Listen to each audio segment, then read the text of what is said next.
Are you craving a trip on Space Mountain? Well, we've got the next best thing. Welcome to Disney Coast to Coast.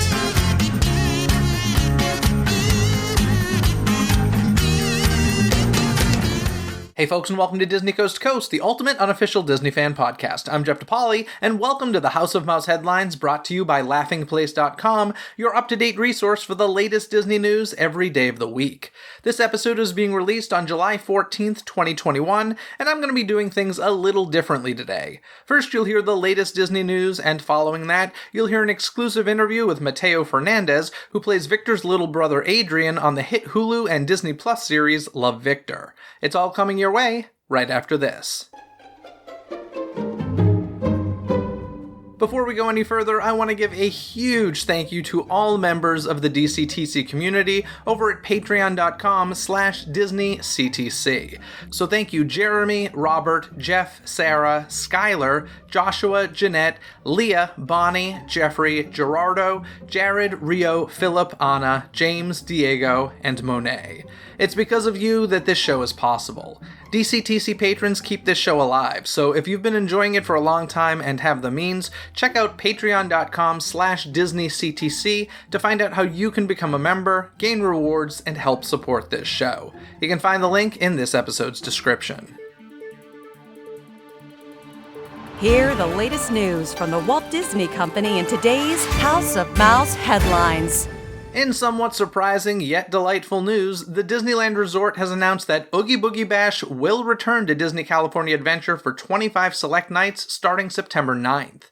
The special event will let all guests trick-or-treat in their favorite Halloween costumes with immersive treat trails and check out the exclusive offerings including Frightfully Fun Parade, Villains Grove at the Redwood Creek Challenge Trail, Mickey's Trick and Treat Show, and more. Each event will begin at 6 p.m. with party guests being allowed in 3 hours beforehand. All of this stands in contrast to Walt Disney World, where the new after-hours Boo Bash is replacing Mickey's Not-So-Scary Halloween parties this year. For more on that change, check out episodes 816 and 820 of Disney Coast to Coast, and to hear all about my experience at Oogie Boogie Bash in 2019, check out episode 675. You can find all of those episodes by clicking on the show notes link in this episode's description. Tickets for Oogie Boogie Bash at Disney California Adventure are now on sale, with tickets starting at $114 per person. While there's still no news on when an annual pass holder-esque membership program could arrive at Disneyland, the resort has unveiled a special ticket offer for California residents. Golden Staters can now purchase a 3-day, 1-park-per-day ticket for $249, which works out to be $83 per day. Guests can also upgrade to a Park Hopper ticket for an additional $55. These tickets are available now and can be used on any 3 separate days through September 30th, 2021. Of course, theme park reservations are still required. Meanwhile, the resort is also offering up to 20% off select rooms at the Disneyland Hotel and up to 25% off select rooms at Disney's Grand Californian Hotel and Spa through October 2nd. For more on these offers, be sure to check out Disneyland.com. It looks as though fans of Steakhouse 55 at the Disneyland Hotel and PCH Grill at Disney's Paradise Pier Hotel have had their last meals at these dining spots. According to Disneyland officials, there are currently no plans to reopen either restaurant, and the resort is currently exploring options for these locations. Steakhouse 55 was known for its upscale, old Hollywood-inspired experience, while PCH Grill was home to character breakfasts and brunch buffets. In some good news, however, Trader Sam's and Tangaroa Terrace have now both reopened at the Disneyland Hotel, while Goofy's Kitchen is also expected to return, although no date has been announced on that front. For the first time in the 18-year history of Mickey's PhilharMagic, a new animated film will be added to Donald's journey, and if you're confused as to why Donald is starring in something called Mickey's PhilharMagic, then you should really go see the show. In any case, a segment set inside the world of Pixar's Academy Award-winning film Coco will join the attraction and feature the song Un Poco Loco. This addition to the show will not replace any of the current segments, which include Beauty and the Beast, Fantasia, The Little Mermaid, The Lion King, Peter Pan, and Aladdin. The updated show will arrive at Disney California Adventure and Disneyland Paris on July 17th, and will come to the Magic Kingdom Original this fall for the resort's 50th anniversary celebration. As Walt Disney World continues its phased reopening, more resort hotels will soon come back online. First, Disney's All-Star Music Resort will once again be available for arrivals beginning September 16th, followed by Disney's Port Orleans Resort Riverside on October 14th, Disney's Port Orleans Resort French Quarter on October 28th, and Disney's All-Star Sports on December 9th. To book your stay for any of these hotels, visit the Walt Disney World website or contact your travel agent. From now through mid-August, Disney Springs will be celebrating summer with their Flavors of Florida Fest. More than 30 restaurants and shops at Disney Springs will be celebrating the flavors of Florida, each offering their own delicious items. For example, Amorette's Patisserie is offering a Florida Sunset Eclair, Chef Art Smith's Homecoming has tender fried gator bites as well as a Floridora cocktail, Gideon's Bakehouse is serving up a chocolate chip key lime pie cookie, and many more. So be sure to experience as many of these tasty treats as possible on your Walt Disney World visit through August 12th. From summertime to the winter, Walt Disney World marked halfway to the holidays by announcing plans for this year's festivities. Most notably, they revealed that, like with Mickey's Not-So-Scary Halloween Party, this year's Mickey's Very Merry Christmas Party will be replaced with an event titled Disney Very Merriest After Hours. These events are held on select nights between November 8th and December 21st and will include holiday-themed attraction overlays and Cinderella Castle projections, Minnie's Wonderful Christmas Time fireworks show, holiday treats, ice cream, popcorn, and bottled beverages included with cost of admission, and more. Plus, while the after-hours events themselves will run from 9 p.m. to 1 a.m., guests will be able to enter as early as 7 p.m. As for other holiday fun, the Epcot International Festival of the Holidays will return from November 26th through December 30th, gingerbread houses will once again be on display at select resort hotels, and other special offerings will arrive this November. As Disney remains committed to fostering an environment of inclusion, Disney parks will shift from using ladies and gentlemen, boys and girls in their greeting and announcements to using titles that apply to all guests. For example, when Happily Ever After returned to Magic Kingdom, the pre-show announcement was changed from ladies and gentlemen, boys and girls to good evening dreamers of all ages. You may recall that a similar change came to Tokyo Disneyland earlier this year, with English language announcements now saying hello everyone. In a recent statement, Disney Parks Experiences and Products Chairman Josh DeMaro said, "We want our guests to see their own backgrounds and traditions reflected in the stories, experiences, and products they encounter in their interactions with Disney. Inclusion is essential to our culture and leads us forward as we continue to realize our rich legacy of engaging storytelling, exceptional service, and Disney magic." Over at Disneyland Paris, the parks are phasing out their current FastPass system. Instead, beginning this summer, Disneyland Paris will be offering a new paid program called Disney Premier Access. The optional paid add-on will start at €8 per person per ride, depending on the attraction and day of use. This service will be part of an upcoming update to the Disneyland Paris mobile app, which will be how guests will purchase their Disney Premier Access passes, although locations throughout the park will be available to assist guests with a smartphone who wish to purchase their passes. Meanwhile, the resort will also be extending the complimentary Standby Pass program, which debuted in October of 2020. Standby Pass allows guests to spend part of their wait time for an attraction outside of the queue, the difference being that it does not provide immediate access to the attraction the way Disney Premier Access will. Access to Standby Pass will have specific times of the day where guests can activate it, subject to availability. Disney and Pixar are celebrating Pixar's 35th anniversary with the first ever Pixar Fest in Hong Kong from now through August 15th. At the Harbor City Shopping Center, guests will find various experiences spread out throughout the mall, including augmented reality check-ins, online games, and more, featuring scenes from 12 Pixar movies. Plus, the Pixar ball and lamp have also been installed, matching the size of the one found at Pixar's campus in Emeryville, California. Even better, all net proceeds from the sale of Pixar Fest premiums will be donated to Make-A-Wish Hong Kong. As the Disney Wish prepares to set sail next summer, Disney has revealed new details about the anticipated Worlds of Marvel restaurant found on the latest ship. The location will be home to Avengers Quantum Encounter, an exclusive dining experience following Ant-Man and the Wasp. The experience will have a special hands-on demonstration of the latest from PimTech, the Quantum Core, which allows items to shrink and grow. However, as demonstration proceeds, an unexpected villain will show up trying to steal the technology, with Ant-Man and the Wasp needing to call on Captain America, Captain Marvel, and guests for help. Every table will have a quantum core, and when enough get activated at the same time, the venue will become supercharged with energy pulses channeling through the walls and ceiling. Although the menu is still in development, guests can expect to see dishes inspired by African Wakanda, Eastern European Sokovia, and the Avengers' home base of New York City. Avengers Quantum Encounter will debut at Worlds of Marvel when the Disney Wish embarks on its maiden voyage in summer 2022. In other Marvel news, fans were recently treated to a new trailer for the upcoming Disney Plus series What If? This animated series will explore a pivotal moment from the Marvel Cinematic Universe and turn it on its head, leading the audience into uncharted territory. What If will flip the script on the MCU, reimagining famous events from the films in unexpected ways. Seeing as Wednesdays are still the new Fridays, the show will debut on August 11th with new episodes arriving weekly. Disney on Broadway has announced a special Live at the New Am concert that will not only celebrate the reopening of Broadway's New Amsterdam Theatre, but will also benefit the Actors Fund. This concert will feature performances by Ashley Brown, Michael James Scott, Kissy Simmons, and Josh Strickland. 4 performances of this special event will be held, including nightly shows from July 22nd through the 24th, and a Sunday matinee on July 25th.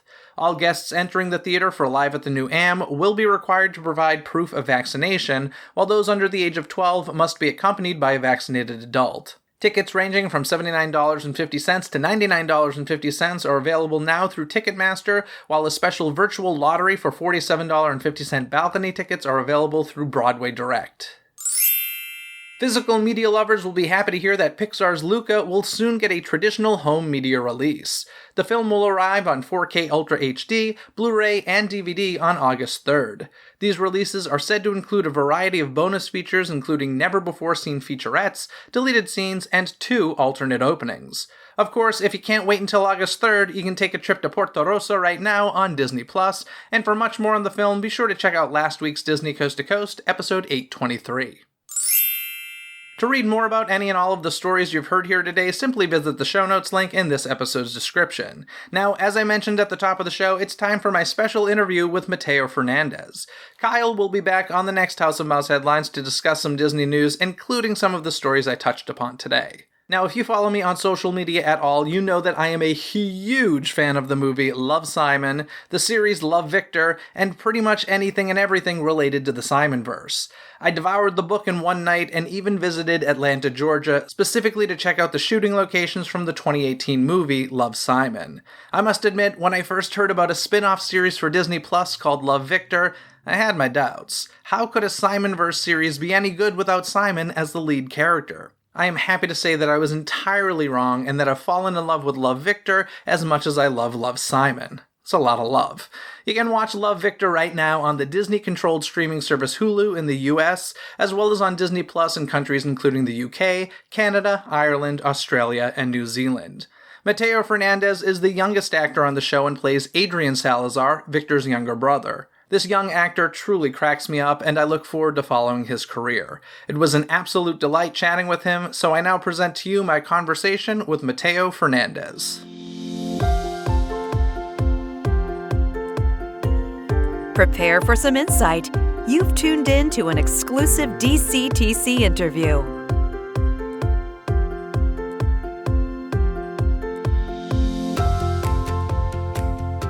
Hello, Mateo. Welcome to Disney Coast to Coast. Thank you so much for being here today. Thank you. Now, I gotta know, do you realize that you're on one of the greatest TV shows that exists? Love, Victor is so fantastic. I binged it all in one day. And do you even get the scale, the enormity of how great this show is? Thank you. Yes, I do. It's really cool how happy people are with the show. Yeah, it's such a joyful show, and it, represents a lot of different cultures, a lot of different types of people. It's an important show. It's wonderful. And how old were you when you started shooting Love, Victor? Because it was a couple years ago at this point, right? Yeah, I think it was late 2019. So I'd say I was 10. 10 years old. Okay, cool. And before you even started auditioning and all that process, were you familiar with Love, Simon and the whole Simonverse and all of that stuff? I actually didn't know about Love, Simon until after I auditioned. I watched the movie when I booked the part. It was a few weeks after that. Okay, so you went through the whole audition process unfamiliar with kind of this, universe that Becky Albertalli created. Yeah. How did you get involved? Was it a very typical, normal sort of audition for you? Yeah, I mean, like, I heard about it through my agents. They sent me the sides, and I auditioned for it through tape. And like a few weeks after that, I got a callback, and they flew me out to LA, and I did that. That's really cool. At that point, were you still auditioning kind of like in a room alone, or were you being paired with other potential cast members at that point? I didn't work with Michael, but Michael was there, who plays Victor. Okay. Very cool. So, I mean, how many auditions? You hear of people going through like 7, 8, 9 auditions. Did you have to go through anything crazy like that? No, it was only the tape audition and the callback, which I'm really lucky for. Yeah, that's wow, that's incredibly fast. So you were Adrian Salazar, it sounds like. You walked in the room, you impressed them, and that's really, really cool. Now, you said you came out to LA for that final audition. Was that your first time out here, or had you kind of been out for auditions in the past? I went to Disneyland when I was like 5 or 6, but I never Nice. in like LA. But I guess, yeah, that was kind of like the first time that I was like in the city and got to see them. Did you, like, what'd you think of LA? Do you have time to explore when you're here, or are you usually just kind of working most of the time? Well, the callback, I didn't see much, but during season 1, I got to saw like many things. I didn't get to see like a lot because of school and like shooting, but it was really amazing. I love LA. Because you're based in Texas, right? Mm-hmm. Cool. So what were some of the fun things you got to do, or some of the things you really enjoyed about LA? Because it's got to be a very different world, I would assume. Yeah. I went to a lot of museums, a lot of like parks. I also went to Disneyland while I was filming. Excellent. Well, this is a Disney podcast, so I got to ask, let's get into some Disneyland stuff here then. You said you first went when you were like 5 years old. So was that your second time when you were shooting Love, Victor? Third time, actually. Okay, so let's talk. What are some of your favorite things at Disneyland? Are you a rides guy? Are you a show guy? Fireworks guy? Mm-hmm. I really love the rides. What are some of your favorites? Don't know what it was called specifically, but it's like close to the Snow White and Peter Pan. It's the Toad one. Oh, Mr. Toad's Wild Ride. Yeah, that one. I love that one. Really? Yeah. That is fascinating. I actually love hearing that because, that is an opening day attraction. That was in the park when Walt Disney opened the park in 1955. So it does have like a very nostalgic place in a lot of people's hearts. I don't hear, younger people so often say Mr. Toad's Wild Ride. That is awesome that that's like on your list. Mm-hmm. What do you like so much about it?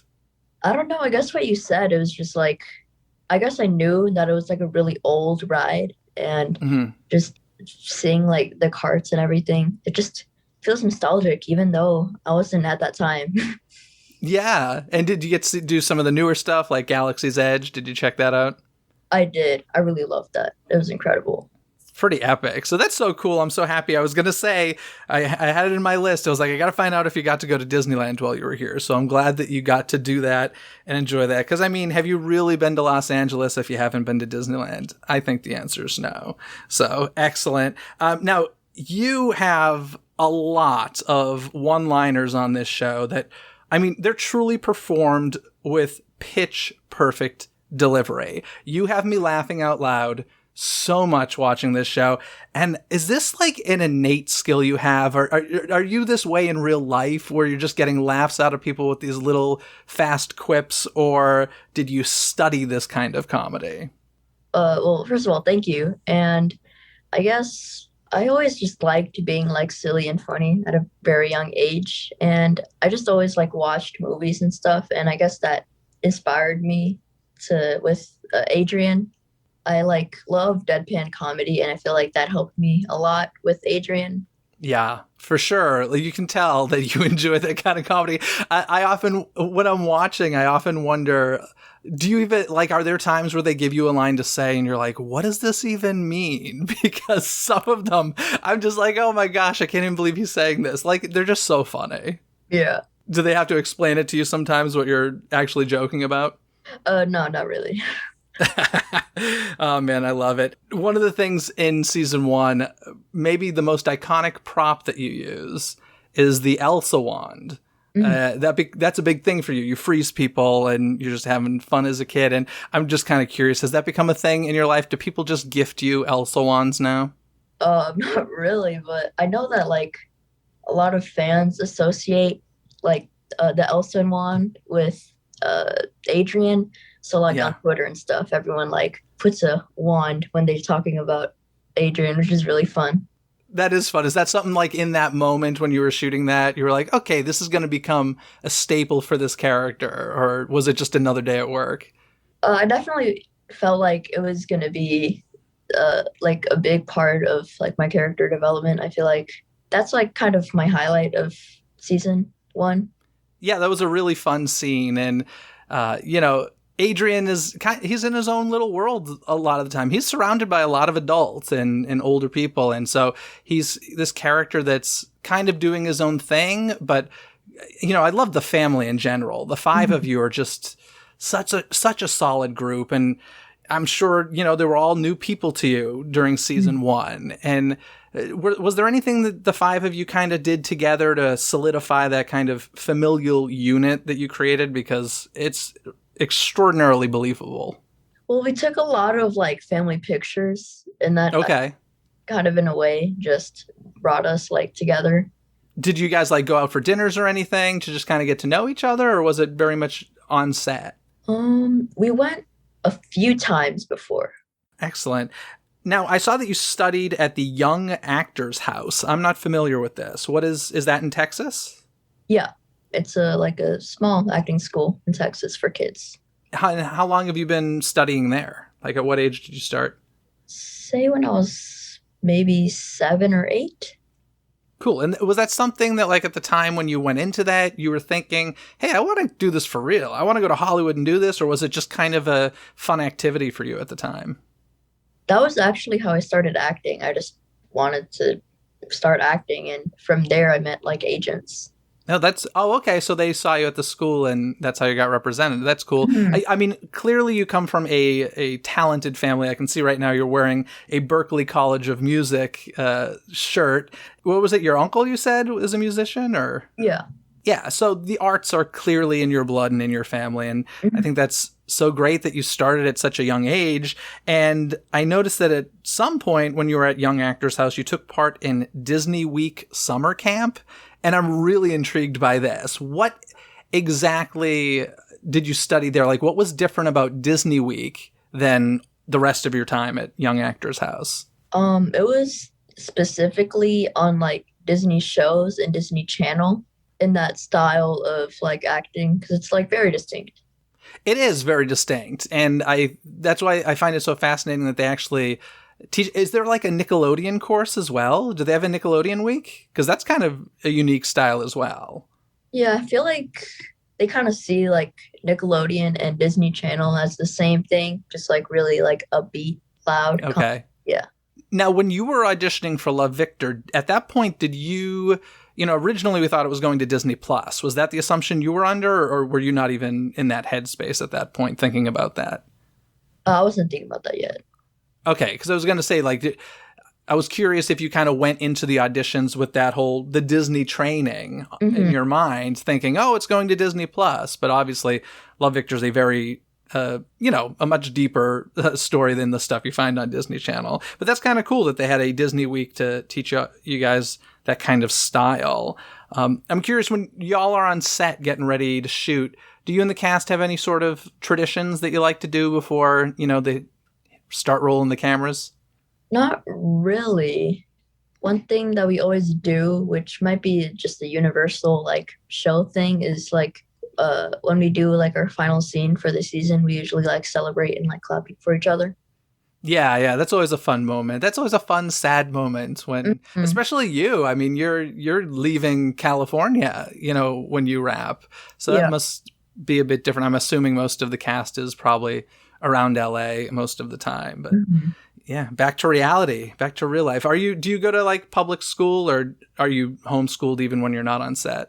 Go to public school. Okay. So yeah, really back to real life. Cool. Now you do get to shoot on the Paramount Studios lot, which is a beautiful studio lot. I love that lot. Curious, have you gone around exploring when you weren't shooting? Have you found anything cool over there that you really liked? Fortunately, we couldn't do the tour, but from like traveling all over the place in that studio, we saw like a lot of like really cool things. We saw like these gates that were like decades old, and the Swanson gates. Yes, that beautiful Paramount Studio Swanson gates. I don't know, do you like old movies at all? You ever watch any black and white movies that you liked? Yeah, they're super interesting.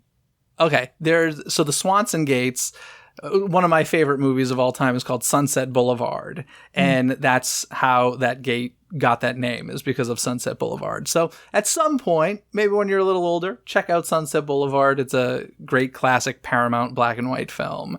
But yeah, a lot of it was shot right there on that studio lot. So that lot has a lot of great history and a fun back lot. And yeah, it's crazy. You spend most of the time in the Salazar home, right? So you don't hop around to the other sets. You're mostly on that one for the most part. Yeah, definitely. Of course, shooting season 2 was considerably different than shooting season 1, mostly because of the pandemic. And thank you to everybody who worked on the show for not making us wait any longer, because as I'm sure you know, there was quite a cliffhanger at the end of season 1. And we did, luckily, 1 year later, get season 2 to show us what happens there. And so there was really no delay from what I understand. It was, the solid year in between. And you all started working November of 2020 to shoot season 2, I believe. So what was it like during the pandemic? I mean, that must have been stressful. I mean, you had to fly out to LA, go through all that. What was it like? Was it crazy? Yeah, like you described, it was like definitely very stressful and different. We had to test every day and of course like wear masks, and unfortunately like the COVID situation got worse and worse in LA. So the rules got more strict and very different, very stressful. But I feel like that just made everything feel safer, which is good. Yeah, good point. It was certainly crazy, and you reminded me, I forgot, like December, January, it did get worse, right, when you guys were shooting all of that stuff. But one thing I honestly hadn't thought about until now is, as I was watching season 2, there was never a moment that I watched that I was like, oh, physical distancing moment. Like it didn't affect the show at all as a viewer, because there are certainly shows that I'm seeing now where I'm like, okay, I can see why certain choices were made as far as where characters are standing or whatever. But in Love, Victor season 2, I didn't feel any of that. So bravo to all of you for staying safe and making sure that, we got season 2 on time so that we could stop stressing about it. But what was another thing that was like really different for you between seasons 1 and 2? Obviously, pandemic aside, was it a different vibe? I mean, obviously, you knew these people a lot better second time around. There were a lot of differences between season 1 and season 2. This might have been because of the pandemic, but I'm pretty sure it's because of this parent separation. We didn't have as much family scenes because the parents are separated. So that was something that changed. But because of the separation, I also feel like I had a lot of one-on-one scenes with my parents, which was really, really cool. And you got a pet turtle this season. Mm-hmm. Did you hang out with that turtle at all? Are you into like pets like that, or was that really acting for you? I got to, I guess, meet the turtle a few minutes before that scene, and he was on my lap for a few minutes, and he was pooping a little bit, but he was super. That's so funny. Do you have any cool pets in real life, like a turtle or a snake or anything like that? Well, I have a really loud but really cute dog. Oh, nice. What kind of dog? We think he's a silky terrier. Nice. Excellent. Now, you had some major scenes this season. One, of course, is I love the scene after you find out about your brother Victor being gay the next morning with the parents. I thought was a great scene. And once again, you with your one-liners talking about SpongeBob SquarePants, which I still don't quite understand the SpongeBob SquarePants thing. But to be fair, I've never seen a full episode of SpongeBob. But, you're so funny on the show, but also perfect for those heavy scenes. You're kind of, the icebreaker, the comedic relief in those moments a lot of times. It's wonderful. Thank you. And yeah, of course. And Adrian is growing up right before our eyes on this series. What's one thing that you would like to see Adrian do in future seasons of Love, Victor? Because I am predicting there will be many more. I'm predicting and requesting that there will be many more. But yeah, what's one thing you'd love to see? How would you like to see that character evolve? I don't know. I feel like it'd be interesting to see more of just what he thinks about and like maybe his like life in school. And just, it's true. We don't see him in school at all, do we? Yeah. We don't see any of his friends. I think we need some Adrian friends in season 3. Yeah. Yeah, for sure. That's a good one. Now, of course, there are so many great, wonderful characters, and I'm sure the actors are equally as wonderful on the show, but you don't get to interact with all of them. There are some that you don't interact with very much at all. Are there any that you're hoping, in the future you might get some good scenes with? I think something with Mason, who played Andrew, or Rachel, who plays Mia, would be really cool. Yeah, because Mason's never even been out over to your house, right? Yeah. Like on the show. Have you done any scenes with him? I don't think so. I don't think so either. I could be wrong about that, but I don't think so. Now, I have to ask this question. I don't want an answer from you as far as, who it is, but I'm assuming that there was a big cliffhanger at the end of season 2, right? Mm-hmm. Do you know whose door he's at? Don't answer. Don't say who, but do you know who it is? I actually don't know. You don't know? All right. Who do you hope it is? That's a tough question. Even I don't know who I hope it is, to be honest. But that's so funny. So you got a cliffhanger as well. Yeah. You're just waiting for the scripts to come in. Yeah. I think maybe Benji, honestly. Yeah. Benji and Victor, they seem to work pretty well together. Mm-hmm. So before I let you go, I just got a couple of quick, rapid fire things here for you. I want to know, with your castmates, who on the set is the biggest practical joker? Is there somebody always pulling jokes? Probably Anthony. So Anthony, who plays Felix, that does not surprise me. That is the answer I would expect for that one. Who has the most energy on set? Probably you, right?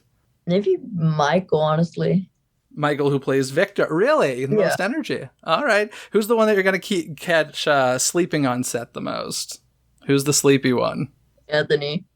I had a feeling I've seen his social media posts of sleeping on set, so that doesn't surprise me. Who messes up their lines the most? I don't know. I think we all messed quite a lot. It's part of the job, right? That's why it's not live theater. You can afford to do that on television. It's great. And who finally is the best singer on set? There are a lot of musical people, which is really cool. Michael, Isabella, Bibi, they all sing, which is really cool. That's awesome. Yeah, there was a great Little Shop of Horrors moment this season where, they broke into some Suddenly Seymour, and I was like, I don't know, are you familiar with Little Shop of Horrors at all? I love that musical. No, there was a song, it was your mom on the show, and Raheem broke out into a song. Oh yeah, I remember that. That's from Little Shop of Horrors, but very cool. Well, Mateo, this has been so much fun talking to you. Once again, congratulations on the show. It really is fantastic. And I do not binge shows very often, but the day that season 2 came out, I was binging that. And now I've got to wait another full year to find out who is at that door. Before I let you go, are there any projects that you're currently working on or getting ready to work on? Auditions have been kind of slow, but hopefully I'll get something soon. And if not, we got season 3 to look forward to. I'm sure any day. I think it took 2 months to get a season 2 announcement. So in a couple months, I would expect a season 3 announcement. And we'll be getting that soon. And if you want, do you want to plug any social media or anything to let folks know where they can follow you? Well, my Twitter is Stubby the Cactus. Okay, what's the story behind that? What's Stubby the Cactus? Well, I went to Home Depot once and found this cactus, and it was really cute. It was a really tiny cactus, and I got it, and his name was Stubby. And fortunately, he died because I don't know how to take care of plants. How do you kill a cactus? I don't know. Doesn't a cactus not even need water? I don't. Oh man. But Stubby the Cactus will live on forever on Twitter with your handle. So there's that. Well, that's cool. I also hear you mentioned Home Depot. Do you have like a love for IKEA? I saw something on your Twitter mentioning IKEA. Do you know what I'm talking about? Maybe. What does that mean? You said, wait a second, someone send help. I'm obsessing over IKEA again. Oh yeah. I don't know. I just really love like IKEA pancakes and the furniture are so nice. Awesome. I love it. You're hilarious. And okay, so that's Twitter, Instagram, or anything you want to mention, or is that it? Twitter for you? Well, Mateo.Fernandez.o for Instagram. Excellent. Thanks so much for taking the time to be on here. I appreciate it. Thank you. Thanks again to Mateo for coming on the show and chatting about his Love Victor experiences. Share your thoughts on that or any other topics mentioned in today's episode on the DCTC hotline. Call 818-860-2569 and you may just hear yourself on a future episode of Disney Coast to Coast. That phone number can be found in this episode's description along with a link for some free gifts from me to you. If you haven't listened to last week's episode, be sure and check it out to hear all about my thoughts on Pixar's latest film, Luca. And next week, it's a conversation about the Jungle Cruise attraction as we prepare for the release of the major motion picture. The easiest way to make sure you don't miss any of the magic is by subscribing to Disney Coast to Coast on Spotify, Apple Podcasts, or wherever you listen to podcasts. Wherever you search, don't forget, it's Disney with a Z, Coast to Coast. This episode has been executive produced by Robert Scontrino. Gain rewards like Robert by visiting patreon.com/DisneyCTC. Other than that, folks, have a magical day. Bye! Thanks for listening to Disney Coast to Coast. Have a magical day. Disney Coast to Coast is produced and hosted by Jeff DePauli. Learn more about the podcast and become a supporter at DisneyCoastToCoast.com.